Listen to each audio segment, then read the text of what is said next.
Hello प्यारे बच्चों, मैं हरकिशन फिजिक्स टीचर और मैं हाजिर हूँ 2022 नीट का एक क्वेश्चन लेकर। बहुत आसान क्वेश्चन है, कम से कम टाइम में सोल्व करने की कोशिश करेंगे। स्टेटमेंट को ध्यान से पढ़ लें।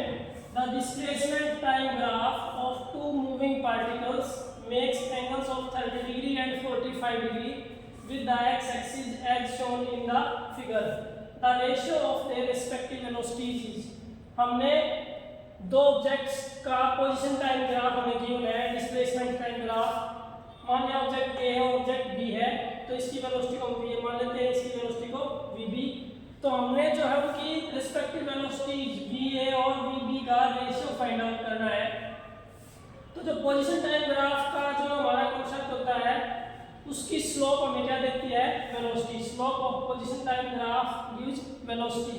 तो जो फर्स्ट ऑब्जेक्ट है ए, इसकी अगर हम स्लोप की बात करें, उसकी वेलोसिटी जो होगी tangent of theta, tangent theta की वैल्यू क्या है 30 डिग्री। और जो ऑब्जेक्ट बी की बात करें हम बी बी, उसकी टेंजेंट ऑफ 45 डिग्री, दोनों की रेशियो।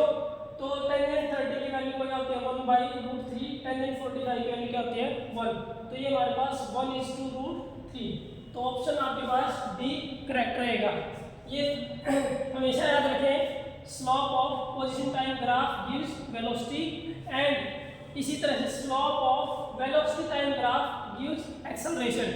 स्लोप ऑफ, अगर यहाँ पर वेलोसिटी टाइम ग्राफ होता तो वो हमें क्या देता, एक्सेलरेशन।